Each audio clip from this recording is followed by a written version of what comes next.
Bueno, quería hoy, eh, al final, vemos un poquito del folleto que estamos viendo sobre la oración hoy, pero quería empezar, me parece que es oportuno, celebrando un cumpleaños importante que no sé si hemos caído en la cuenta, no se habla así en esta forma, pero me parece que es importante caer en la cuenta de que está cumpliendo años la Iglesia, o sea que el domingo celebramos el cumpleaños de la Iglesia. ¿Por qué celebramos el cumpleaños de la Iglesia el domingo? Por la Pentecostés, por la llegada del Espíritu Santo. Sí, pero ¿qué sentido tiene? ¿Por qué nace la Iglesia en ese momento? Gabriel dice que es por María, Madre de la Iglesia. Ok. Jesucristo, a lo largo de los 3 años de vida pública, organizó jerárquicamente la Iglesia con poder de atar y desatar un grupo de personas, los que llamó apóstoles, que fueron como las columnas de la Iglesia, y les dio toda la doctrina que había recibido del Padre para entregarla a ellos, en su mano la puso, todo el poder que él venía y había recibido del Padre, para venir a gobernar, diríamos, el mundo de sus hijos. Nos había hecho Cristo, nos hace hijos de Dios. Organizó la Iglesia el Señor, les dio todos los poderes, pero no les dio, diríamos, el poder de, mientras él estaba presente, él asumía todos esos poderes, él era la fuente de la gracia, Jesucristo, bueno, Espíritu Santo, pues obrando en Jesucristo, él tenía el poder de hacer milagros, el poder de perdonar pecados, el poder de hacer la Eucaristía, el poder de consagrar el matrimonio como sacramento, o sea, todos los poderes, el poder de unir el cielo con la tierra de una manera real y verdadera, de hacer de puente completo entre el cielo y la tierra. Él era el puente, yo soy el camino, y al mismo tiempo que es el camino, es la verdad y la vida, o sea, que es el camino, humanamente hablando, y es la verdad y la vida, sobrenaturalmente hablando. O sea, en cuanto a hombre es camino, en cuanto Dios es verdad y es vida, ¿no? Todo lo asumía Jesucristo. La misión que Cristo vino a cumplir al mundo, de redimir al mundo, de rescatar del pecado a la humanidad completa, a devolverle la gracia perdida en el paraíso por Adán y Eva, pues la había cumplido, y en la cruz, después de morir para reparar nuestros pecados, manifiesta el todo está consumado. Resucita, está con ellos 40 días, y sube al cielo y les confía, bueno, ya todo el mundo a predicar el Evangelio, les confía el mundo entero, no les confía Palestina, ni el Imperio Romano, sino el mundo entero. Pero no tenían, en los últimos días que leímos en los Evangelios, el Señor insiste de una manera reiterativa, algo que para los apóstoles sonaba muy duro y muy difícil de entender. Les conviene que yo me vaya. Esa frase, repetida en 2 o 3 oportunidades en el discurso de la última cena, debe haber golpeado a los apóstoles. ¿Qué puede ser mejor que estar contigo? O sea, no vemos que sea conveniente que tú te puedas ir, porque pues, conveniente que estés con nosotros, que estemos contigo. O sea, si no hay felicidad más grande, no hay dicha más grande, ya resucitaste, ya no tienes dolor, ya estás glorioso con nosotros, feliz, etcétera. Bien, insistía mucho en esa conveniencia, pues sí, porque yo, si no me voy, no podré enviaros al Espíritu Santo. El Espíritu de la verdad que os recordará todas las cosas que yo os he dicho.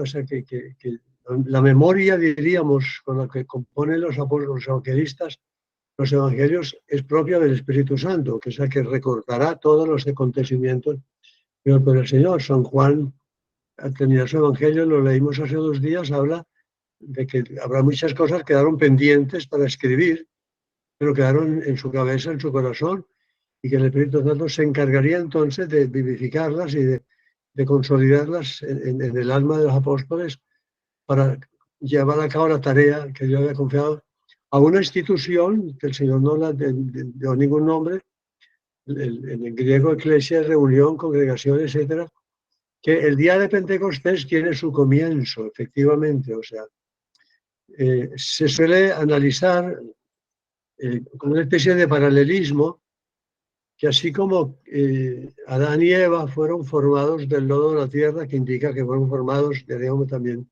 ahí podemos hablar un poco de la evolución de seres anteriores a Adán y Eva. O sea, el evolucionismo no está equivocado del todo, posiblemente, bien, porque Adán y Eva fueron formados y en un momento dado, diríamos, la formación humana, material, como el alfarero divino que modela la imagen del hombre y le infunde vida, le infunde vida.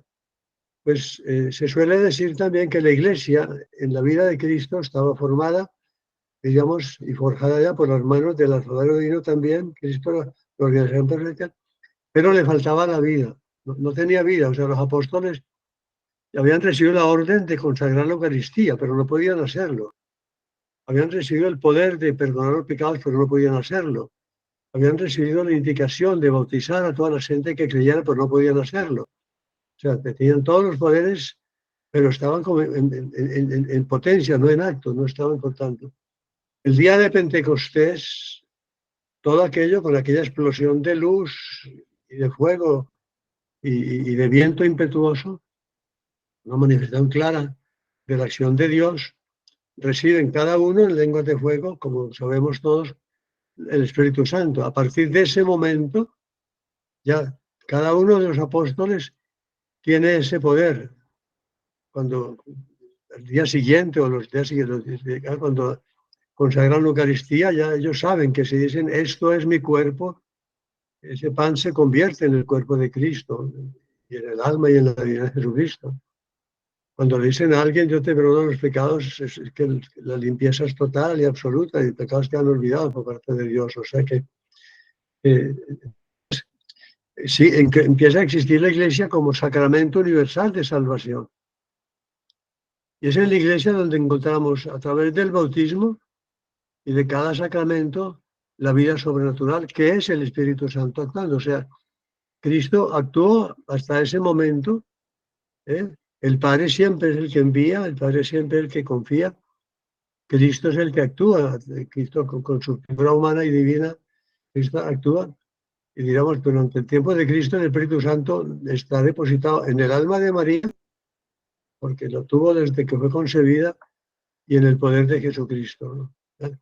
A partir de Pentecostés, entonces ya toda la vida sobrenatural, todo el camino que conduce al cielo, toda la fuerza y la gracia de Dios con la cual nos vamos a poder conectar con el Señor, hacer oración o recibir la gracia, está dada y estamos, diríamos, al mando del Espíritu Santo.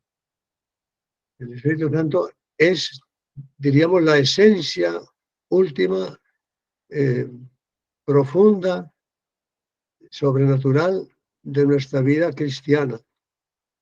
Todos los movimientos sobrenaturales que podamos realizar en nosotros, San Pablo dice, no se puede decir Señor Jesús con eficacia si no es el Espíritu Santo. O sea, cualquier oración es siempre una especie de diálogo o un diálogo real de comunicación entre Dios, Padre, Hijo y Espíritu Santo y nosotros.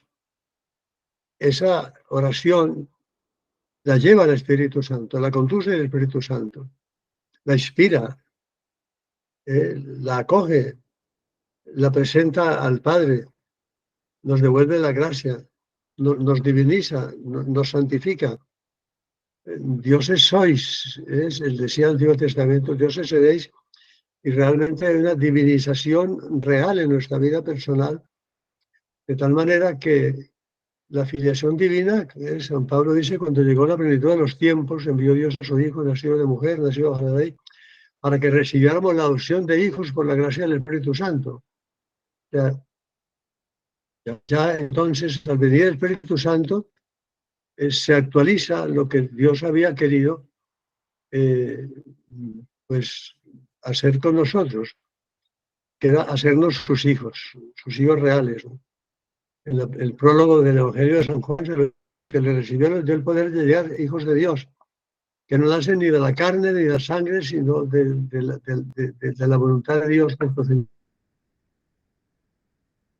La filiación divina, que de alguna manera se llamó durante algún tiempo filiación adoptiva, porque San Pablo utiliza el término adopción, hemos sido adoptados por Dios, se tuvo siempre como una especie de diferenciación entre la filiación de Cristo y nuestra filiación. Y se hablaba de la filiación, diríamos, real de Cristo y la filiación adoptiva de los hijos de Dios. Pero sobre todo con San Juan Pablo II y San José María, dieron un vuelco muy importante a esa realidad de la filiación divina, de tal manera que la palabra adopción. En literatura, alguien me enseñaba alguna vez algo que me parece una cosa importante. Me decía, adjetivo que no mejora al sustantivo, lo mata. Eso me ha servido a mí mucho cuando he escrito algunas cositas, tener en cuenta ese consejo. Adjetivo que no mejora el sustantivo, lo mata. A la filiación nuestra se le había agregado el apelativo adoptiva, hijos adoptivos, o sea, un calificativo a la condición de hijos, que de alguna manera disminuye la fuerza enorme de la gracia del Espíritu Santo obrando en el hombre.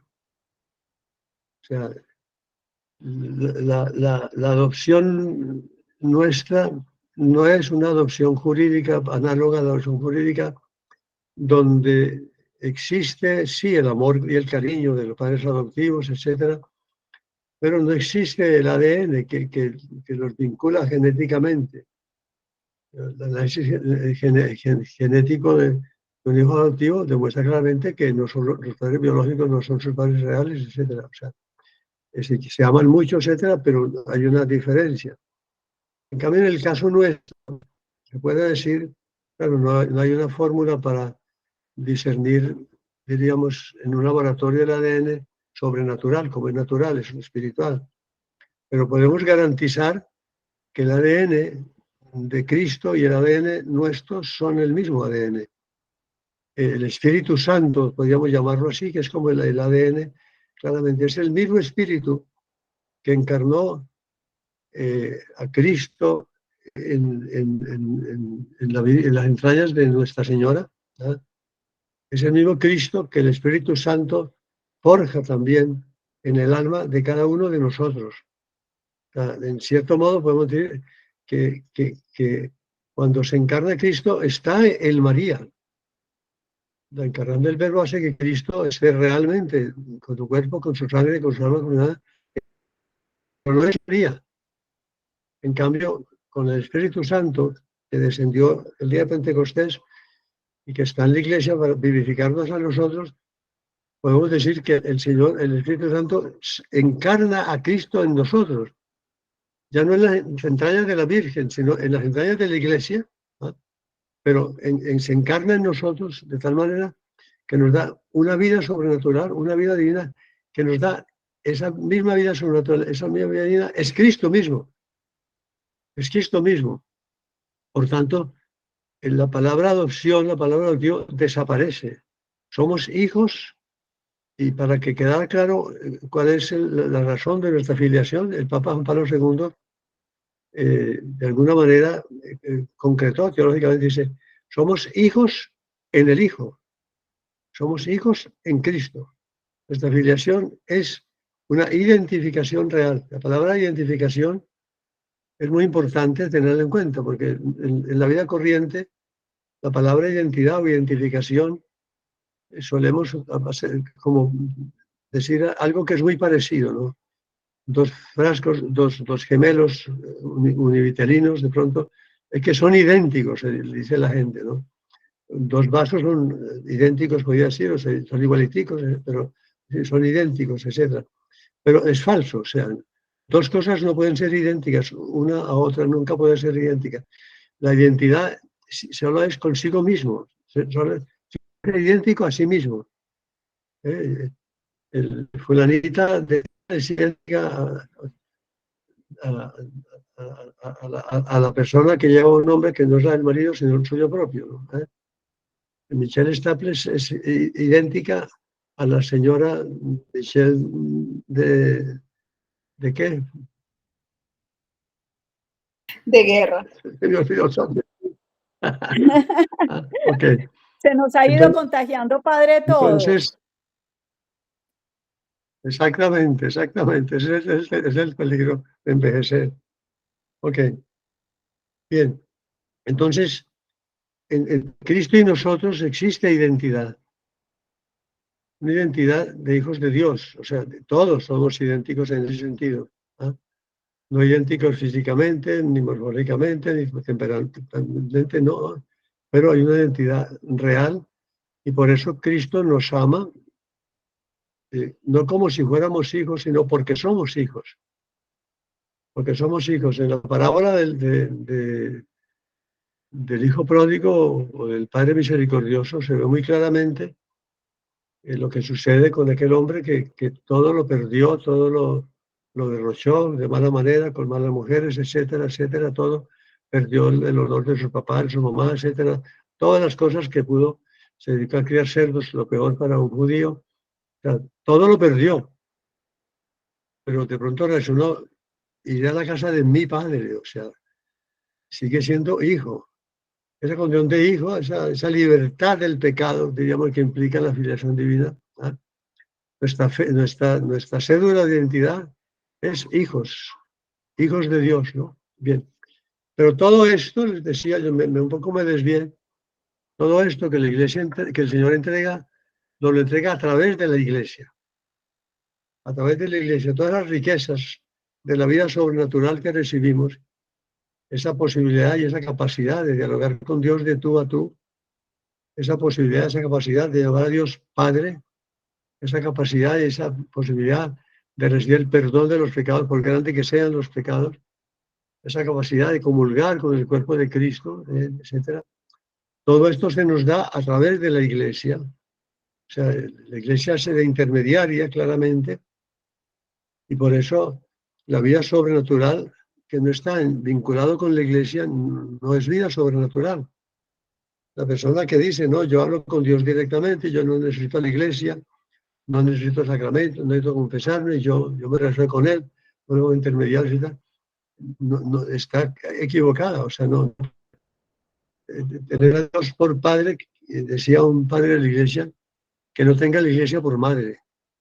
Es importante esto, o sea, la Iglesia es porque la Iglesia es Cristo mismo, rebosante de Espíritu Santo, rebosante del Espíritu Santo del cual participamos nosotros en la Iglesia.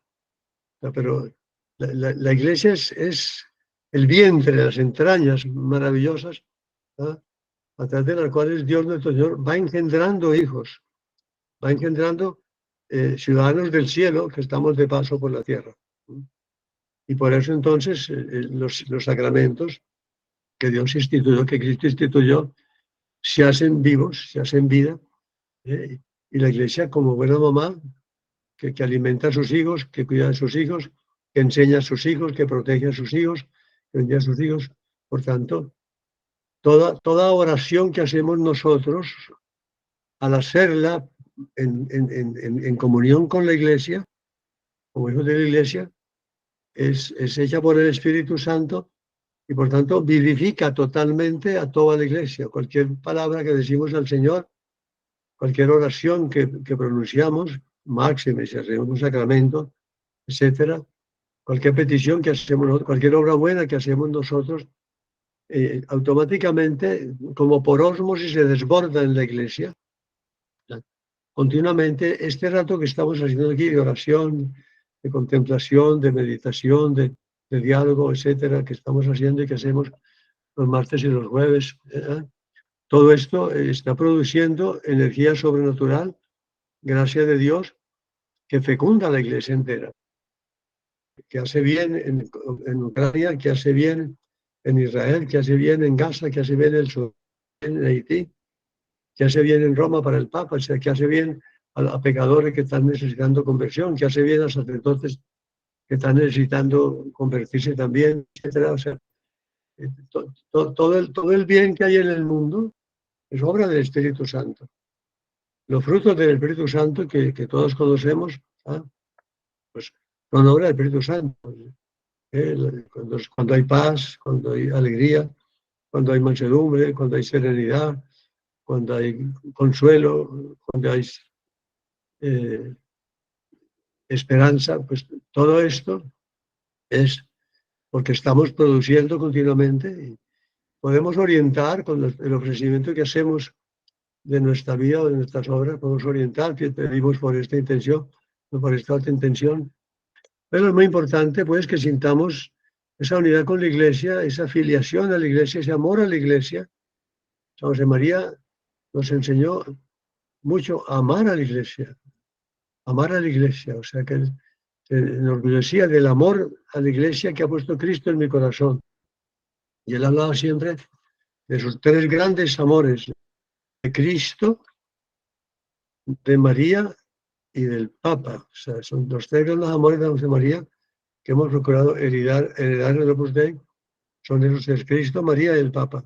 María, que de alguna manera María y la Iglesia se identifican también. O sea, somos hijos de la Iglesia porque somos hijos de María y somos hijos de María porque somos hijos de la Iglesia. En el Apocalipsis, cuando aparece esa mujer vestida de sol, con la luna a sus pies, rodeada de estrellas, etcétera, los exégetas hablan de que esa es la Iglesia y hablan que esa es la Virgen también. O sea que ahí se identifican. El Papa Francisco insiste mucho que no somos huérfanos, que tenemos una madre que es María y que tenemos una madre que es la Iglesia.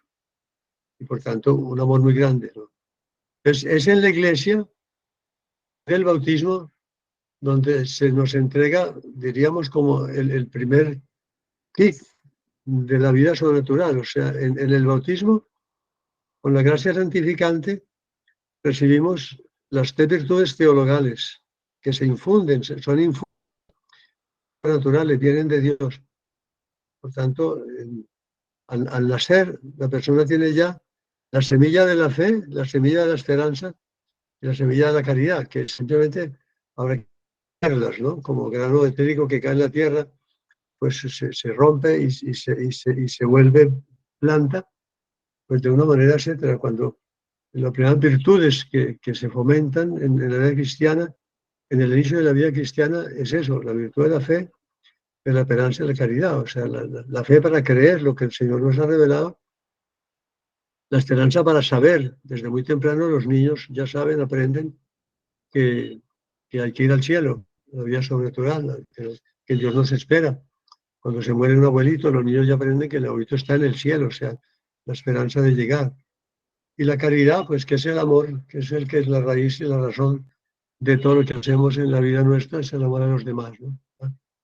Entonces, junto con eso, eso ya los hemos meditado también, los dones del Espíritu Santo, ya las gracias específicas, las fuerzas maravillosas que tenemos para poner en práctica las virtudes teologales y las cuatro virtudes morales de que hablábamos también, ¿no? Es el don de entendimiento para la inteligencia, de la fe, el don de sabiduría para vivir la caridad, el don de ciencia para vivir la esperanza, el don de consejo para vivir la prudencia, el don de fortaleza para resistir al mal y hacer el bien, el don de piedad para vivir la justicia con Dios como hijos que somos de Dios, y el don de temor de Dios para luchar contra el pecado, para luchar contra las tentaciones, las tendencias humanas que todos tenemos, ¿no? Todo esto lo recibimos y como consecuencia entonces, como consecuencia de todas esas gracias y esas luces, está entonces los frutos del Espíritu Santo, que uno habla de 7, 12, etcétera, pero que son todas las manifestaciones de alegría, de gozo, de optimismo, de serenidad, de contento, o sea, todas las expresiones de un cielo en la tierra, cuando dos esposos se aman, es Dios actuando en ellos, es el Espíritu Santo que está obrando en ellos ese amor. Cuando conversan, es el Espíritu Santo, o cuando consiguen el Espíritu Santo el que ilumina al papá o a la mamá, etc. Cuando viven su vida íntima también, Dios está actuando ahí sobrenaturalmente. O sea, no hay ninguna acción nuestra. Estamos en gracia de Dios, por supuesto, porque al perder por el pecado la gracia santificante, pues cortamos el vínculo con Dios, nuestro Señor. Ya Dios ya deja de nosotros, ya la vida sacramental, también la vida matrimonial, ya deja de bien y de la vida conyugal, cuando estamos en pecado, etc. ¿no? Estando en gracia de Dios, todo lo que hacemos, lo que pensamos, lo que decimos, lo que sufrimos, lo que experimentamos en la vida, se convierte en participación real de lo que Cristo vivió y sufrió y gozó, etc. Vamos copiando en nuestro cuerpo todo lo que Cristo vivió en su propio cuerpo. Por eso también a los enfermos, especialmente crónicos, es tan importante hacerle mirar a Cristo en la cruz, porque Cristo en la cruz está diciendo, yo aquí sigo clavado por ti, ¿no? El enfermo crónico, el enfermo grave, etc. Mirar el crucifijo es de mucho consuelo, porque saber que está participando de los méritos de Cristo en la cruz, que está identificándose con Cristo en la cruz, que no se bajó de la cruz del Señor, grabar en ella, etc. Bueno, por eso entonces me parece que amor a la Iglesia, ¿no? Amor a la Iglesia, amor a la Iglesia y comprender que este pequeño curso, esa conversación sobre la oración que iniciamos hace dos sesiones, todo es Espíritu Santo. Todo es oración. José María hablaba de que cuando ofrecemos el trabajo se convierte en oración. Todo lo nuestro es un diálogo personal con el Señor, en todo momento. O sea, el Señor está activo, está siempre presente, mirándonos, contemplándonos, apoyándonos, ayudándonos, respaldándonos. Esa frase tan conocida de la Virgen, no estoy yo aquí, que soy tu madre. El Señor de alguna manera también te está diciendo, no estoy yo aquí, que soy tu padre, o que soy Juan, que soy Jesús para ti. Esa presencia real. Cuando el Señor dijo, yo estaré con vosotros todos los días hasta el fin del mundo, habló del Espíritu Santo. La única manera de que Cristo pueda estar con nosotros todos los días hasta el fin del mundo es por la acción del Espíritu Santo. Entonces, que amemos mucho a la Iglesia, que la queramos mucho, que no permitamos que se hable mal de la Iglesia, mal de nadie, por supuesto. La Iglesia se ha contaminado con el pecado de los sacerdotes, que es muy grave, muy grave. Ver la parte humana de la Iglesia, que somos los seres humanos, también sacerdotes, obispos y papas, todos somos humanos, y por tanto podemos gustarnos más o menos a alguna persona, algunas maneras de ser o de actuar, ¿verdad? No juzgaremos nunca porque nos le corresponde el juicio a Dios, pero hay flaquezas reales, hay dolores fuertes, pero no podemos nunca dudar de la Iglesia, porque la Iglesia es Cristo a través de la historia, es Cristo a través del tiempo, y tiene todos los medios para nuestra salvación. En la Iglesia están todos los recursos para salvarnos. En la Iglesia Católica, donde se concreta la esencia, como es natural, de la Iglesia que fundó Jesucristo. Bueno, suspendo ahí. ¿Algún comentario quisiera que hiciéramos? Hacemos una pausa un momentico. Padre, tengo... Ay, qué pena, qué pena. No, dale. No, tengo una inquietud. Ayer en la iglesia me llamó la atención, no sé si era por el día que se estaba celebrando particularmente o porque estarían haciendo algún trabajo en la iglesia, estaba cubierta con un manto rojo. ¿Era algo particular de ayer o es que de pronto aquí en mi parroquia están haciendo algún arreglo? ¿Quién estaba cubierta con un manto rojo? El altar. ¿A quién te refieres? La iglesia, el no, altar de la iglesia ayer donde no. yo voy estaba cubierto con un manto rojo y me llamó la atención, pero no, me dio como pena preguntar No, después al no, padre. no significa nada. Pues podría estar haciendo algún arreglo y pidiendo que cayera polvo o algo, ¿no? Padre, no Porque padre, hay por iglesias y templos en Pentecostés, los cuales sí, hay iglesias el por sagrario, Pentecostés, amén,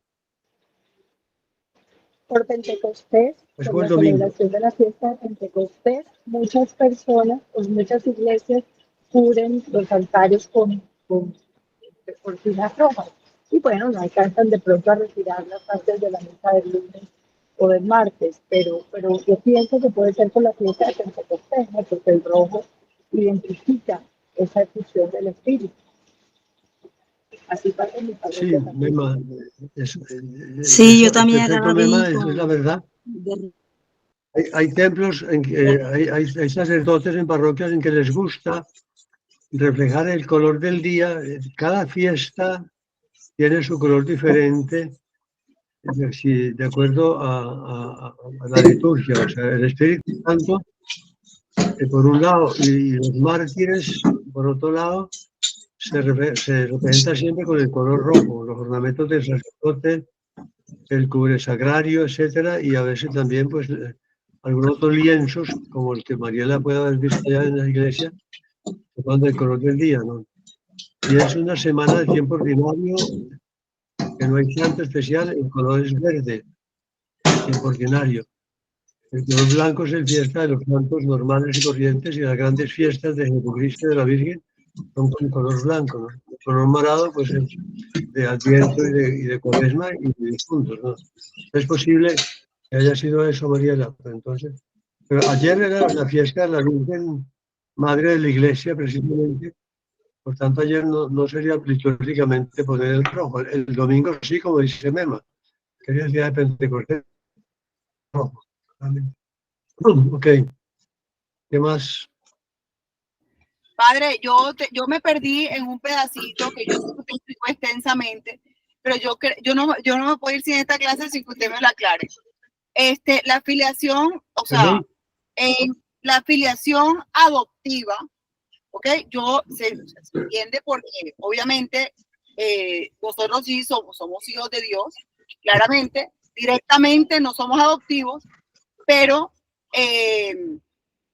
nosotros somos hijos de sangre de nuestra madre y nuestro padre. O sea, yo entiendo por filiación adoptiva como que Dios es como la adopción por el amor. Es la adopción Sí. ¿sí? Sí, Me no, queda un y en la poquito adopción, está muy entrecortado, estamos oyendo entrecortado, no sé por qué, yo lo tengo bien. No, pero yo sí lo escucho. ¿Me puede explicar? Todos, es exactamente lo que quieres que te explique, porque no he captado exactamente. Reivindicas la adopción. No. Ok, bueno, yo no sé qué pasó. Es que en San Pablo habla de la filiación adoptiva, ¿no? Sí, claro, San Pablo exactamente, habla de la sí. filiación adoptiva. Entonces, uno entiende que no es para, o sea, no es para pensar que nosotros somos menos que un hijo. O sea, yo entiendo eso, ¿ok? Pero no entiendo por qué dice adoptiva, o sea, ¿por qué la necesidad de la confusión? No entiendo. San Pablo utilizó ese término, claramente. No olvidemos que la teología se fue realizando a lo largo de los primeros siglos de la Iglesia. Los apóstoles escribieron, los evangelistas escribieron, digamos, cada uno a su manera y según su saber y entender, utilizando terminología pues, que encontraban y que todavía no se podía, no había como verdades reveladas con claras que necesitaron durante muchos siglos, muchos concilios para ir definiendo la teología de los términos. Por ejemplo, María como Madre de Dios duró más de 4 siglos para que pudiera decirse que María era Madre de Dios. No se atrevían a decir que María podía haber concebido a su hijo Dios. Si Dios es Dios, eso es imposible. Sin embargo, el concilio de Éfeso declararon a María que parió a Dios, dice el texto literal, ¿no? O sea, esos términos que utilizan.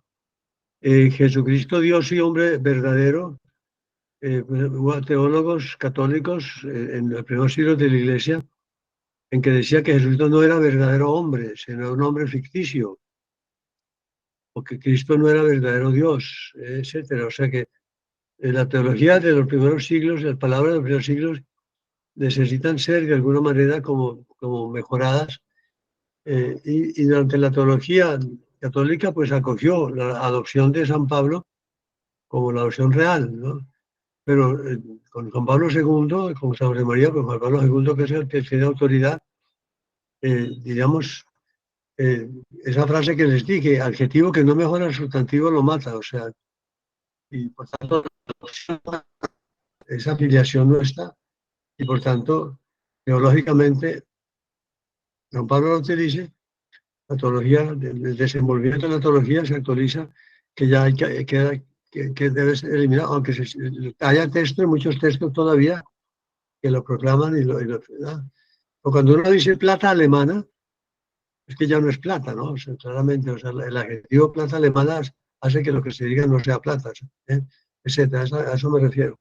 Ok, entonces, la teología que tenía durante muchos siglos aceptó el adoptivo, pero a partir de ahora, la teología ha ido adoptando el eliminar la adopción. Ok, bueno, ¿algo más? Yo quería entonces, como estábamos viendo, sí, ¿iba a decir alguien? ¿Ibas a decir algo, Michelle? Gracias, padre, por la aclaración. ¿Tienes el texto del folleto que estamos viendo sobre la oración? ¿Olina? Sí, padre, ya está. Es que quiero llegar hasta el final del folleto para ver la última parte. Me pareció muy interesante sobre la oración de la Madre Teresa de Calcuta.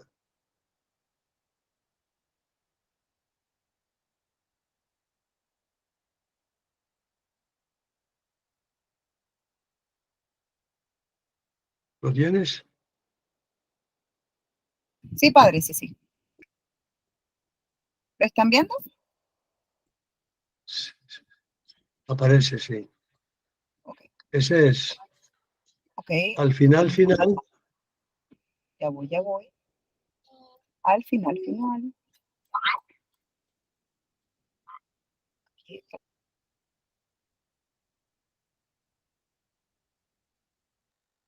Este es el final, el último, que habla de la Madre Teresa de Calcuta. Ahí está.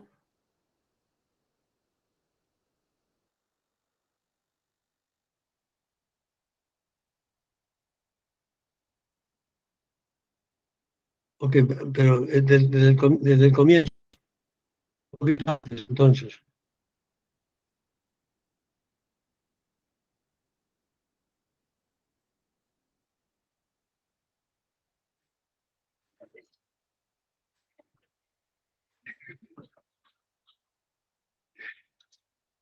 Ahí, padre, ¿sí?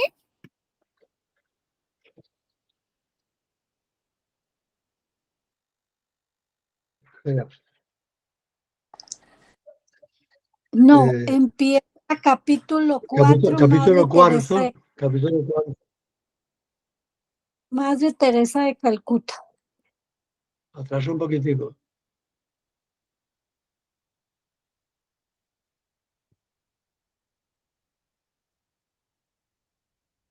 Ahí, perfecto. Ampliar un poquitico, por favor.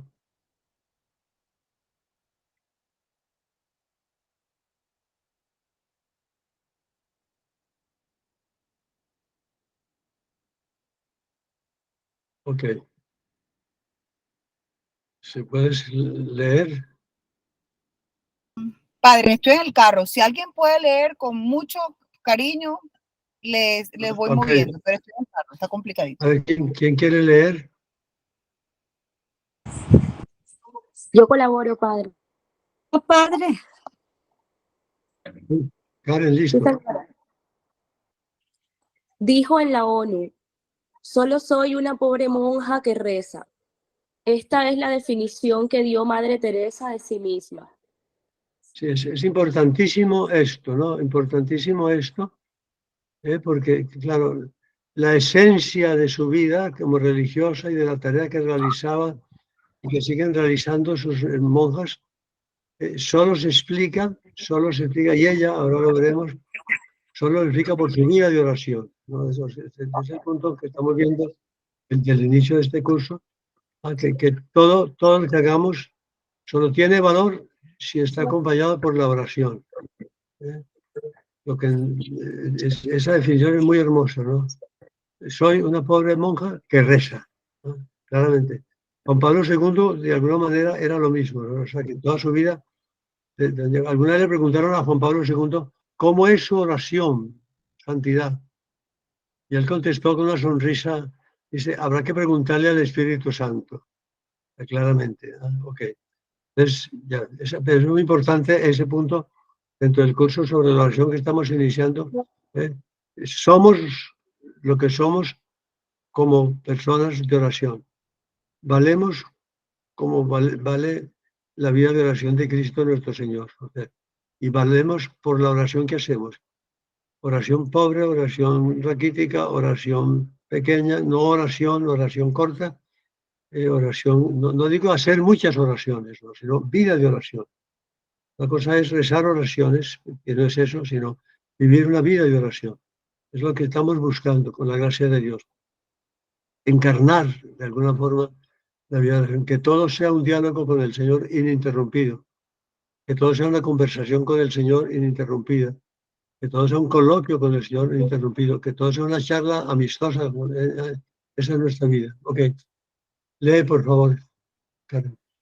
Malcolm Muggeridge, un periodista inglés más bien despreocupado e indiferente, fue a Calcuta en 1969 con el simple e inocuo objetivo de rodar una película sobre la vida de Madre Teresa y de sus monjas, dentro de la Casa del Corazón Inmaculado, que algunos europeos de manera despectiva llamaban el cementerio de Calcuta. Malcolm no tenía fe y pidió poder filmar la vida que se desarrollaba dentro de las dos grandes salas, donde a diario eran recogidos muchos pobres, enfermos y moribundos. Pronto sucedió algo inexplicable. Así lo relata él.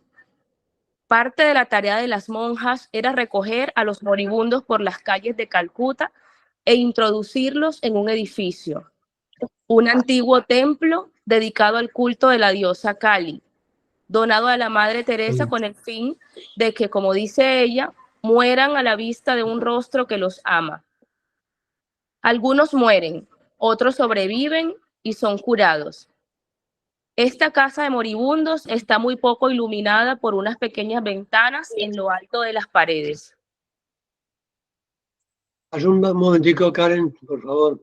Señor. Con el fin de que, como dice ella, mueran a la vista de un rostro que los ama. O sea, alguien este hombre le dijo a la Virgen, a la Teresa de Calcuta, que sí valía la pena recoger moribundos en la calle para que murieran cuando sabían que iban a morir también ahí. O sea, que digamos, ¿cuál era la diferencia, no? Dejarlos morir en la calle o que se mueran ahí en la casa.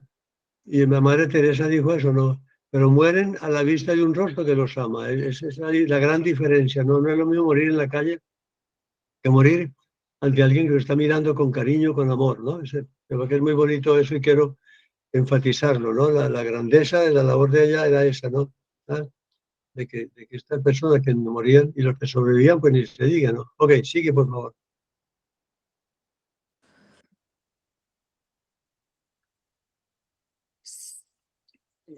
El realizador televisivo se mostró inflexible y dijo que filmar ahí dentro era imposible. Solo teníamos un pequeño reflector. No era imaginable tener el local adecuadamente iluminado en el tiempo que ponían a nuestra disposición. A pesar de ello, se decidió que se hiciera igualmente, pero por precaución, el realizador filmó algunas escenas en el patio exterior donde algunos estaban sentados al sol.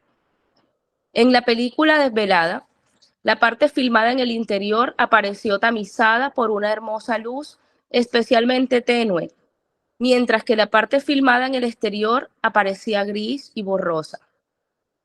¿Cómo se puede explicar esto? El realizador televisivo siempre insistió en que técnicamente hablando, ese resultado era imposible. Para probar su afirmación, en su siguiente expedición documental en Oriente Medio, usó parte de la misma película con idéntica escasez de luz y con resultados completamente negativos, por lo que no pudo aportar,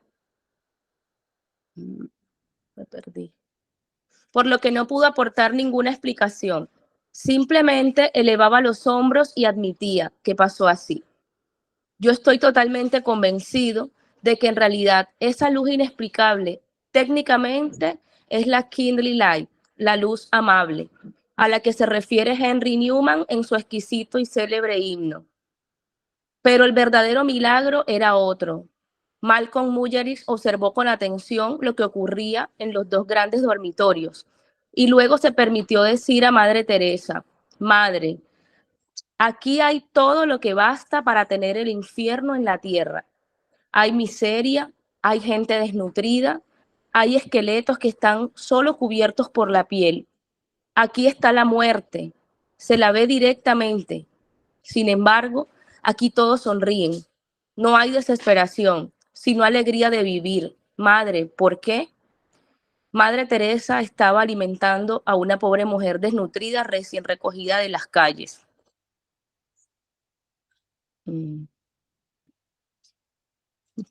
Michelle se paró unos instantes, miró al periodista y luego respondió: aquí no está el infierno, aquí está el paraíso, porque está el amor. A continuación, con serenidad, siguió dando de comer a la mujer que tenía la boca abierta como la de un niño que espera la leche materna. Malcolm Muggeridge se quedó impresionado y, como era intelectualmente honrado, quiso profundizar en el misterio de esa santidad inusual y preguntó: pero, ¿dónde encuentran la fuerza para amar? ¿Dónde encuentran la fuerza para sonreír? Aquí. Madre Teresa fue extremadamente sincera y desafió al periodista diciéndole: venga mañana a las 6 de la mañana a la puerta de nuestro pequeño convento. Entenderá dónde encontramos la fuerza para amar y sonreír.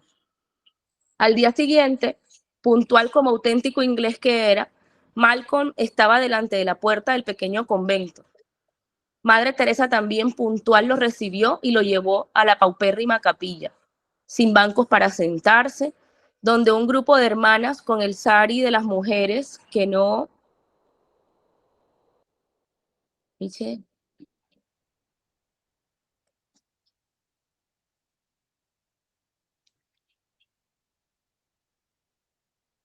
Baja un poquito, manita. Con el sari de las mujeres que no cuentan para nada en la India, estaba recogida en oración y esperaba la celebración de la Santa Misa. Malcolm Muggeridge participó en silencio y todo le parecía sencillo, humilde e incluso un poco misterioso y aburrido. Se preguntaba: ¿qué hacen estas religiosas? ¿Con quién hablan? ¿Qué reciben en esa pequeña hostia? ¿Acaso es posible que todo el secreto se encuentre aquí? Una vez terminada la Santa Misa, mientras Madre Teresa estaba yendo con paso rápido hacia sus pobres, dijo al periodista: ¿ha visto? Todo el secreto está aquí. Es Jesús que nos pone en nuestro corazón su amor y nosotras vamos sencillamente a entregarlo a los pobres que nos encontramos en nuestro camino. Qué hermoso. ¿Sabéis cuál fue la conclusión? El periodista indiferente, un poco de tiempo más tarde, pidió recibir el santo bautismo y convertirse al catolicismo con esta maravillosa razón: quiero ser católico para recibir esa santa Eucaristía que produce en esa santa mujer ese milagro de amor y de alegría. Y así ocurrió. El amor que vio llevó a Malcolm Muggeridge a los brazos del amor vivo, Jesús. ¿Por qué nuestras comuniones no producen este efecto? Reflexionemos seriamente.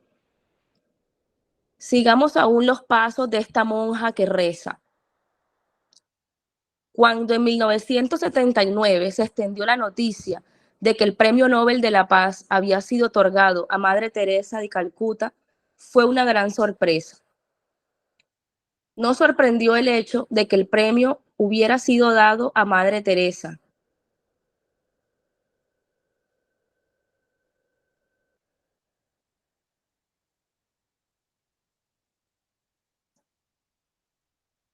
Es más, ¿quién lo merecía más que ella? La sorpresa nacía del hecho de que un comité rígidamente luterano hubiera decidido entregar el Premio Nobel de la Paz a una monja católica. Realmente el Espíritu Santo sopla donde quiere. Se ha de decir de inmediato que a la Madre Teresa no le gustaban los premios. Los aceptaba para dar a conocer a los pobres y para poder ayudar a estos pobres. Ningún otro motivo la habría convencido. Cuando estaba a punto de salir para Oslo, donde le iban a entregar el Nobel de la Paz en diciembre de 1979, algunas personas se apresuraron a dar un consejo a Madre Teresa, que humanamente hablando parecía más que razonable. Le dijeron: Madre, el Nobel de la Paz es un premio nacido en tierras luteranas y la entrega se hace en el Parlamento de Oslo, que es un parlamento luterano. Por tanto, no es oportuno que se presente con el rosario en la mano. Los luteranos rechazan la devoción a la Virgen como si fuera una superstición. Por desgracia, es así. Madre Teresa escuchó en silencio. Cuando llegó el día de la entrega del premio, se presentó agarrando entre sus manos huesudas el rosario más grande que tenía. No era una provocación, era su identidad. No era una ostentación, era una sencilla coherencia.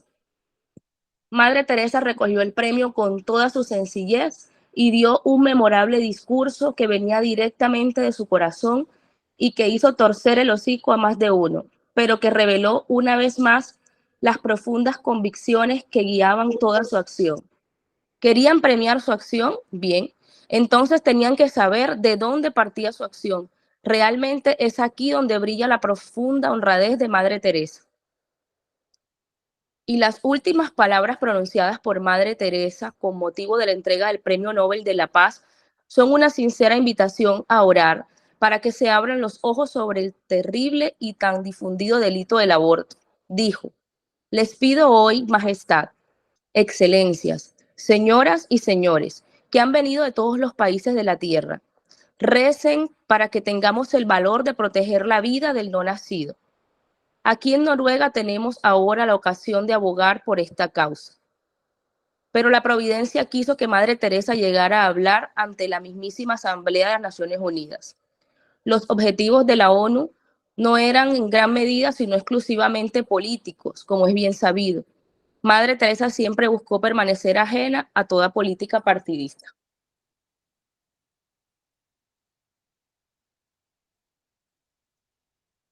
No parece que haya tomado ella la iniciativa de entablar relaciones directamente o indirectas con la ONU.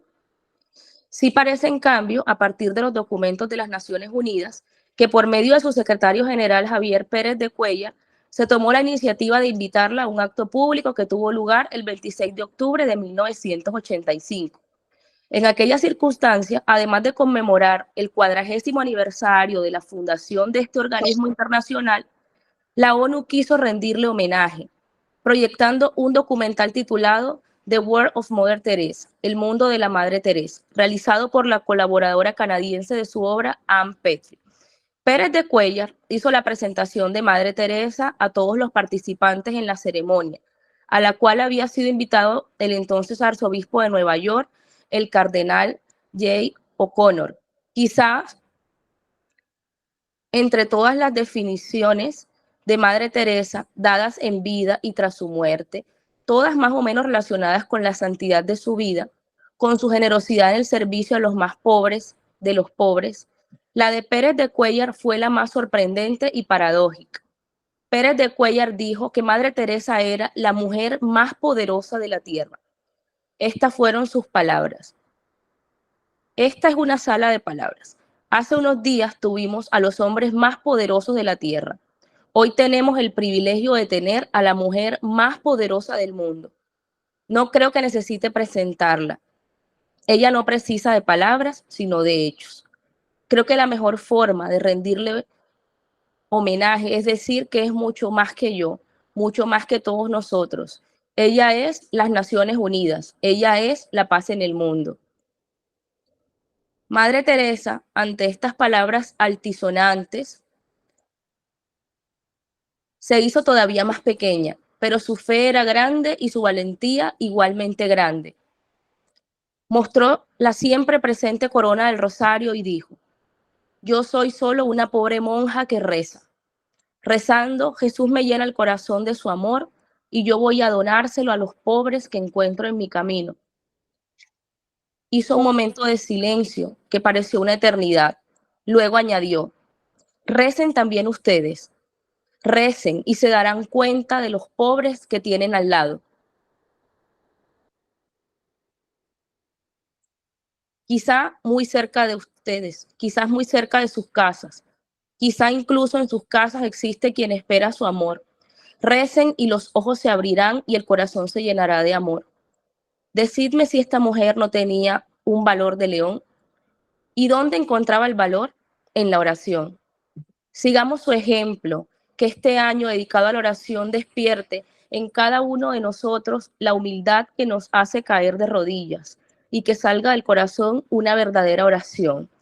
Cuando preguntaron a Miguel Ángel cómo había podido esculpir el famoso David, respondió: fue sencillo.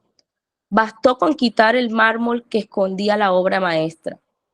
Lo mismo puede ocurrirte también a ti, orando.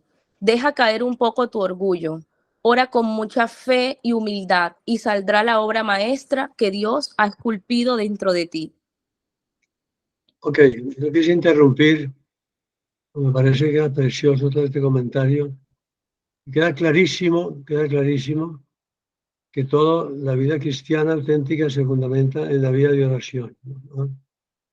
En un momento dado alguien contó, recuerdo, una anécdota en que algunas religiosas en algún convento le pidieron a la Madre Teresa diciéndole: hay demasiado trabajo, Madre, me parece que podríamos disminuir un poquitico la oración para poder dedicar más a atender bien a todos los enfermos. Y que la Madre se quedó pensativa y reflexionó y dijo: se ve que aquí hace falta más oración, y les pidió que doblaran la oración, no que la disminuyeran, sino que la doblaran. O sea, para la Madre Teresa, la oración era absolutamente el centro de toda su eficacia y la capacidad maravillosa para vivir esa vida de dedicación a los más pobres de los pobres. Walter Müllerich no contó, hay una anécdota que, estando en esa entrevista que fue donde la descubrió la monjita, él viendo todos esos, digamos, esos personajes maltrechos, asquerosos quizás, etcétera, muy pobres, se le salió una expresión, dijo: yo esto no lo haría ni por $1.000.000. Y la Madre Teresa lo miró y dijo: yo tampoco, ¿no? O sea que claramente es algo más. Es muy bonito esto, quise leerlo porque me parece que es muy bello, ya que vamos a seguir hablando de la oración, pues ver cómo para ella y para cualquier cristiano auténtico, ¿no?, la vida de oración está en el centro total de toda su existencia. En Juan Pablo II ya lo veremos también, Juan Pablo II, todo esto se vivía de una manera notabilísima. Juan Pablo II era un hombre de una intensísima vida de oración. Voy a contar algunas anécdotas en las clases siguientes, si Dios quiere. ¿Ok? ¿Algún comentario? Espectacular, padre, espectacular. Bueno, gracias a Dios. Dios les bendiga. Bueno, uno a veces escucha, ¿verdad? Ellas cuidaban a las personas pobres, pero muchos estaban enfermos. En estos días hay una ancianita que a veces yo de manera virtual le hago como unas visitas y ella sufre de psoriasis. Le tocaba una cita con el ortopedista y el ortopedista, ella dice, ni la tocó. Yo me imaginaba, claro, le vio las lesiones en la piel y no fue capaz de tocarlo. Resulta que hay una amiguita que he conocido a través de ella y ella va y la baña.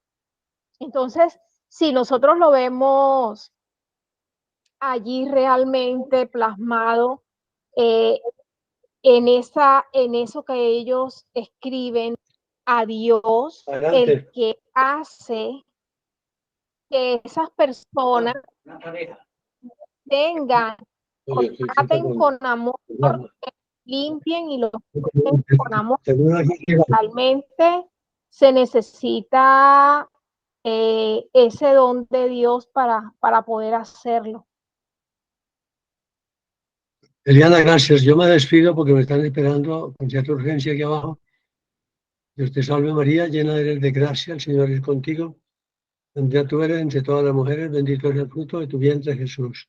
Santa María, Madre de Dios, Madre ruega de por Dios, nosotros los ruega por pecadores, nosotros, ahora y en la hora de en nuestra la hora muerte. de nuestra muerte. Amén. Y la bendición de Dios Todopoderoso, Padre, Hijo y Espíritu Santo, descienda sobre ustedes, les acompañe siempre. Amén. Encantado de... No, Padre, gracias. Muchísimas gracias. Muchísimas. Ay, gracias, Hasta Padre. luego, Padre. Nos robamos mucho tiempo, Ya esta es hora de Oye, cena. qué capítulo Sí, pero tan divino, hermoso. pero valía la pena, ¿eh?